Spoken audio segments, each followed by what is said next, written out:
You know? Yeah, a high football IQ guy. He's got a lot of skins on the wall. You know, I mean, he's been through a lot of battles. He's played in 30-something college football games. So mentally, maybe some terminology things that are different for him, but he's done a lot of things that we do. It's just converting his mind to how we teach it and how we call it things. And very, very easy transitionally from a mental standpoint. Really, really high football IQ guy.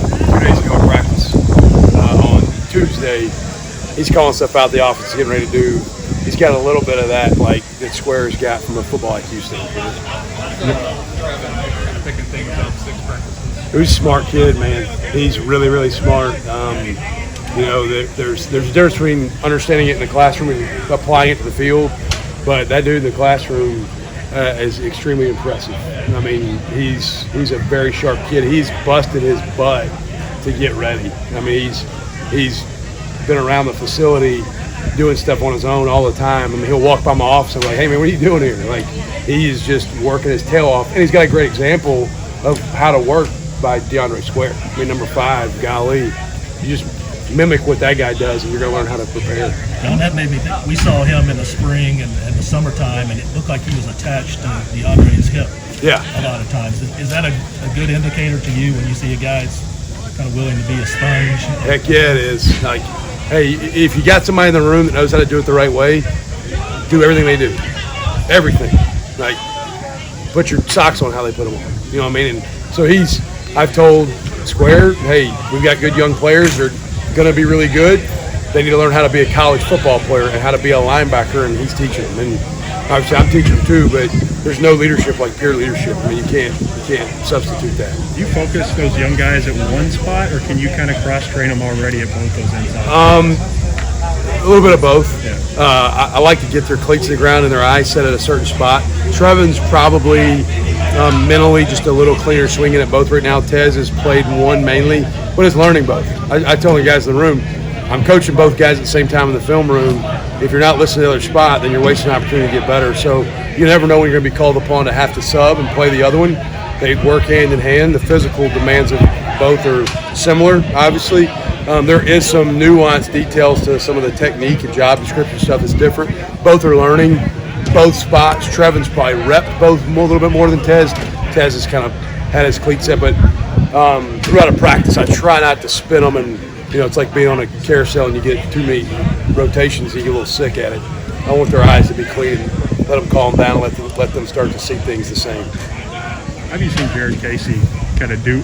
We heard some positive things about him in the spring. How has he kind of carried that over? Yeah, Jared's a guy that we've been cross-training. He's playing Mike and Will, has learned both, has invested a lot, you know. Same thing I was talking about with the young guys. There's a piece of, hey, I know it in the classroom. Now I have to think it fast on the field while the offense is moving and play with clean eyes and play with good feet and play with a base, be ready to strike with power, be ready to punch out to my coverage. There's a lot of things that go on with it, and so much of it comes down to just getting reps and becoming more natural and more instinctive with what your assignments are. But Jared's taking big steps forward. You know, I'm not going to lie to you. A year ago this time, Jared, I was like, man, I don't know if this guy's ready. He's at a point now in his development where he is owning his outcomes and he's embracing his improvement daily, and you get better at that. So I'm proud of what he's doing and can't wait to see him continue to grow. What are some of the differences you look for in the Mike and the Will? This day and age, they're almost, from a physical standpoint, they're so similar that not really. Like they both have coverage issues, they both have run fit issues. I want them all. They all kind of they got to be able to play both to a certain extent. Old days, like it seemed like the Mike would be a guy. Maybe he wasn't very good in pass coverage. Correct. Can't afford that anymore. I say to people all the time, there's no more days of having a Midwest Mike, which means he's real heavy and can't run, but he's physical as heck. Everybody's got to be able to run. Do either of those spots have more of the communication responsibilities in your all scheme specifically, or are they kind of shared between you? They both got to be air traffic controllers, and they got to direct traffic all the time. So they wear the hat of being vocal, both of them. Obviously, I may pair guys up in a group and say, hey, I know this guy's going to be the handler, or maybe the guy's going to speak a little more. But sometimes I put 2 guys in that aren't ready to be the guy, and making somebody communicate, because you got to do it. You see the downhill fumbles, people make tackles in the backfield from your impact guys. Yeah, I've seen them all flash and make plays. You know, like kind of referenced a minute ago, we don't have maybe a true just Midwest Mike type body that's physical in the box only player because the game has changed. But all those guys, man, I've seen DeAndre Square on Tuesday's practice.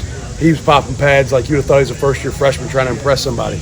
I mean, he ain't scared. He ain't backing down. He's not taking care of, oh, I'm old, I don't have to practice hard. That dude, and they had a gap scheme play, and a guard came around, and he freaking struck the guard, and you saw that dude's head go back, and you're like, hey, guys, this is a fourth-year player who started 2 years here, and he's practicing as hard as anybody on the field. This is how you practice. So they're all popping. It seems like Luke Fulton kind of falls between to where he's an older guy, but he's not really played in 2 years. So Yeah. How do you approach his kind of progression right now? That's a really good question. Luke's like as old as Square, but has played essentially no college football.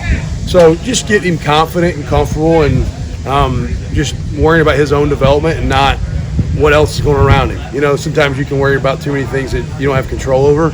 And he's doing a good job. I thought he had a good day today. I thought he got better today.